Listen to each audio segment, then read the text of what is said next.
আসসালামু আলাইকুম। পুরোদমে ইসরায়েল লেবানন যুদ্ধ চলছে, জানিয়ে দেব আমাদের হাতে থাকা মধ্যপ্রাচ্যের সবচেয়ে গুরুত্বপূর্ণ সংবাদ। শুরুতেই শিরোনাম। শুরুতেই জানিয়ে দেব ভয়ঙ্কর সংবাদ।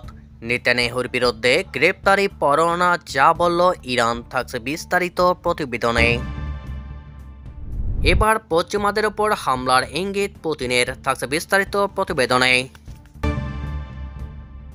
পর জানিয়ে দেব পুতিনের হুমকিকে আমলে নিতে পশ্চিমা বিশ্বকে সতর্ক করলেন অরবান, থাকছে বিস্তারিত প্রতিবেদনে।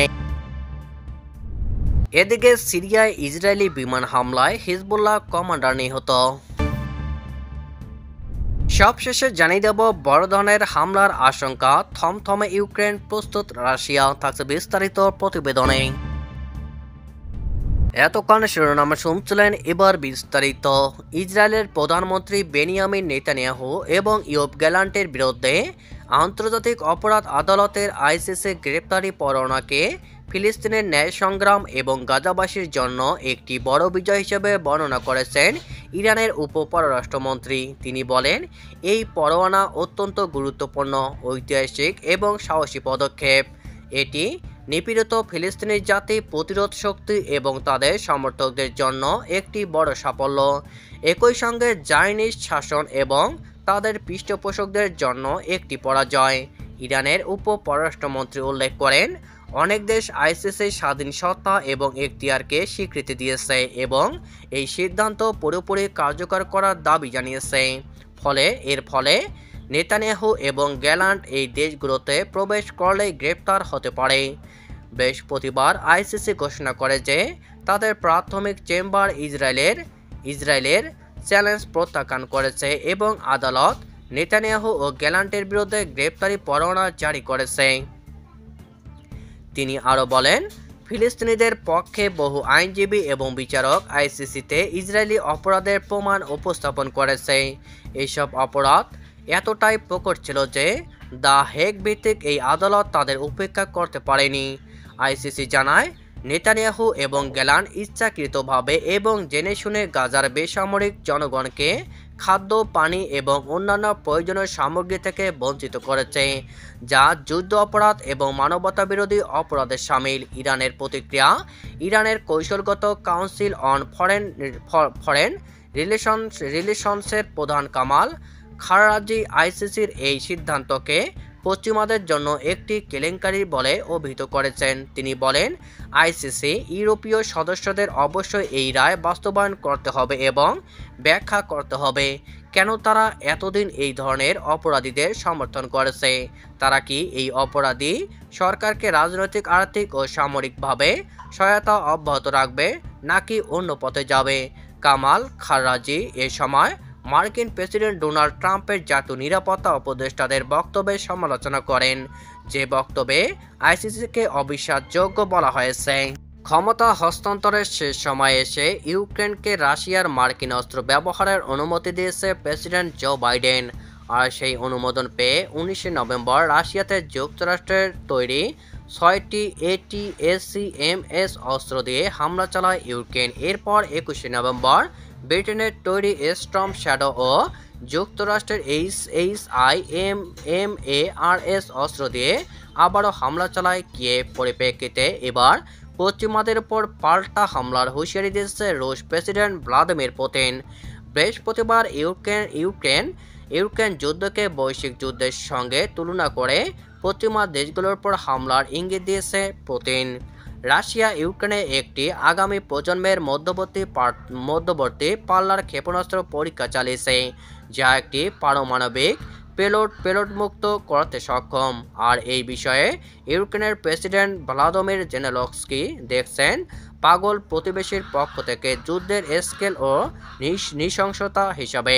অন্যদিকে কিয়েভের মিত্র যুক্তরাষ্ট্র বলছে, রাশিয়া প্রতিটি ক্ষেত্রে সংঘাত বাড়ানোর জন্য দায়ী।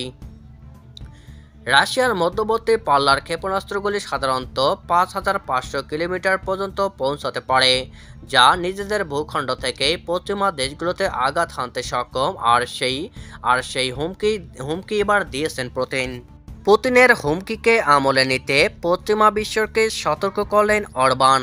হাঙ্গেরির প্রধানমন্ত্রী ভিক্টর অরবান বলেছেন, রাশিয়ার নতুন ধরনের ক্ষেপণাস্ত্র দিয়ে হামলা চালানোর হুমকিকে গুরুত্ব সহকারে নেওয়া উচিত। তিনি সতর্ক করে বলেছেন, এই হামলার পরিসর বাড়তে থাকলে ভয়াবহ পরিণতি হবে। শুক্রবার 22 নভেম্বর এক প্রতিবেদনে এই খবর দিয়েছে আল আরাবিয়া। বৃহস্পতিবার রাশিয়ার প্রেসিডেন্ট ভ্লাদিমির পুতিন বলেছেন, ইউক্রেন যুদ্ধের মধ্যে বৈশ্বিক এক যুদ্ধের বৈশিষ্ট্য দেখতে পাচ্ছেন। হুঁশিয়ারি দিয়ে তিনি বলেছেন, দরকার হলে পশ্চিমা দেশগুলোতে হামলা চালাতে পিছু পা হবেন না তিনি। পশ্চিমাদের দেওয়া দূরপাল্লার ক্ষেপণাস্ত্র ব্যবহার করে গত মঙ্গল ও বুধবার রাশিয়ার ভূখণ্ডে হামলা চালায় ইউক্রেন। এর পাল্টায় গতকাল বৃহস্পতিবার ইউক্রেনের নিপ্রো এলাকায় নতুন ধরনের ক্ষেপণাস্ত্র দিয়ে হামলা চালায় রাশিয়া। প্রথমে একে আন্তঃমহাদেশীয় ব্যালিস্টিক ক্ষেপণাস্ত্র মনে করা হলেও পরে মস্কো জানিয়েছে সেটি নতুন প্রজন্মের হাইপারসনিক ক্ষেপণাস্ত্র ছিল। এই ক্ষেপণাস্ত্র আইসিবিএম এর মতো পারমাণবিক অস্ত্র বহন করতে পারে বলে জানিয়েছে পুতিন। ইউরোপীয় ইউনিয়নের ক্রেমলিনের সবচেয়ে ঘনিষ্ঠ মিত্র আরবান সতর্ক করে দিয়ে বলেছিলেন, রাশিয়া মর্যাদা বিশ্বের সবচেয়ে শক্তিশালী সামরিক বাহিনীগুলির মধ্যে একটি। মস্কোর বহরে সবচেয়ে আধুনিক কিছু সহ ও ধ্বংসাত্মক অস্ত্র রয়েছে। শুক্রবার পাবলিক রেডিওতে তার সাপ্তাহিক সাক্ষাৎকারে অরবান বলেন, যখন রাশিয়া হামলার বিষয়ে কিছু বলে তখন এটি গুরুত্ব সহকারে নেওয়া উচিত। রাশিয়া সম্প্রতি পারমাণবিক অস্ত্র ব্যবহারের জন্য সীমা কমিয়েছে। এই পদক্ষেপ যা মার্কিন যুক্তরাষ্ট্র দায়িত্ব জ্ঞানহীন বলে নিন্দা করেছে। সিরিয়ায় ইসরায়েলি বিমান হামলায় হিজবুল্লাহর কমান্ডার নিহত। মার্কিন সংবাদ মাধ্যম দাবি করেছে, সিরিয়ায় সাম্প্রতিক বিমান হামলায় ইসরায়েলি সামরিক বাহিনী হিজবুল্লাহর একজন সিনিয়র কমান্ডারকে হত্যা করেছে, যিনি 2007 সালে ইরাকে মার্কিন সেনাদের ওপর হামলার পরিকল্পনা করতে সহায়তা করেছিলেন বলে জানা গেছে। শনিবার 23 নভেম্বর এক প্রতিবেদনে এ খবর জানিয়েছে আল জাজিরা। দিন দিন উত্তপ্ত হয়ে উঠছে রাশিয়া ইউক্রেন যুদ্ধ পরিস্থিতি। শেষ বেলায় বাইডেন প্রশাসনের শক্তিশালী দূরপাল্লার ক্ষেপণাস্ত্র ব্যবহারের অনুমতি উত্তেজনা আরও বাড়িয়ে দিয়েছে। এমনকি পাল্টা আক্রমণে পারমাণবিক হামলার প্রস্তুতি নিচ্ছে রাশিয়া। ফলে ইউক্রেনে যে কোনো সময় হামলার সংখ্যা তৈরি হয়েছে। এমন পরিস্থিতিতে কিয়েভ জুড়ে দেখা দিয়েছে থমথমে পরিবেশ। বুধবার সিএনএন এর প্রতিবেদনে উঠে এসেছে এই তথ্য। ইউক্রেনে হামলার আশঙ্কায় যুক্তরাষ্ট্র রাজধানী কিয়েভে তাদের দূতাবাস বন্ধ ঘোষণা করেছে। মার্কিন দূতাবাসের পক্ষ থেকে জানানো হয়েছে, বড় ধরনের বিমান হামলার সুনির্দিষ্ট তথ্য পাওয়ার পর এই সিদ্ধান্ত নেওয়া হয়েছে।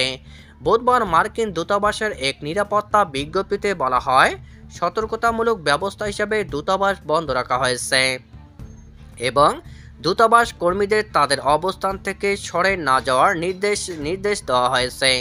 একই সঙ্গে বিমান হামলার সতর্কতা জারি হলে মার্কিন নাগরিকদের নিরাপদে আশ্রয় যাওয়ার পরামর্শ দেওয়া হয়েছে। এছাড়াও মস্কো ও ওয়াশিংটনের রাষ্ট্রনেতাদের মধ্যকার হটলাইন ফোনে সরাসরি যোগাযোগের মাধ্যম এখন আর চালু নেই। শুধু যুক্তরাষ্ট্র নয়, ইউক্রেনে নিজেদের দূতাবাস বন্ধ রেখেছে ইউরোপের 3 দেশ।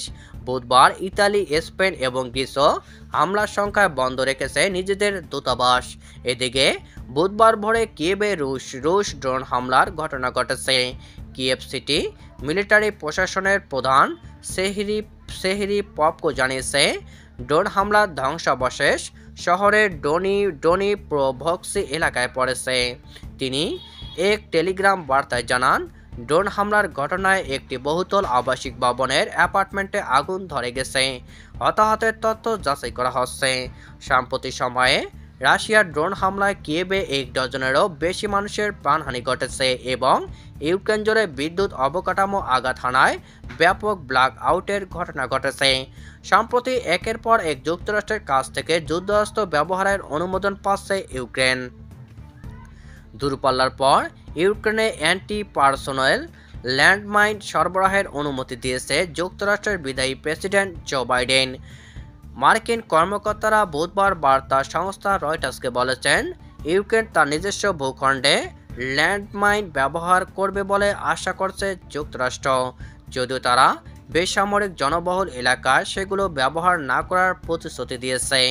বাইডেন এই পদক্ষেপের খবরে প্রথমে প্রকাশ পেয়েছে মার্কিন সংবাদ মাধ্যম ওয়াশিংটন পোস্ট। যদিও এর আগে বেসামরিক জনগোষ্ঠীর প্রাণের ঝুঁকি নিয়ে উদ্বেগের কারণ ইউক্রেন ল্যান্ডমাইন নিয়ে অনীহা প্রকাশ করেছিলেন বাইডেন। তবে বাইডেনের এই সিদ্ধান্ত অগ্রহণযোগ্য বলে মন্তব্য করেছেন অ্যান্টিমাইন ক্যাম্পেইনাররা।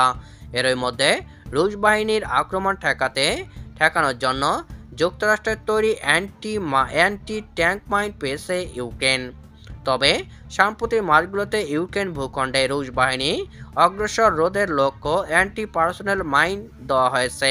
অন্যদিকে রাশিয়ার হামলায় চালানোর ক্ষেত্রে মার্কিন ক্ষেপণাস্ত্র ব্যবহার করতে জো বাইডেন অনুমতি দেওয়ার ভ্রাম্যমাণ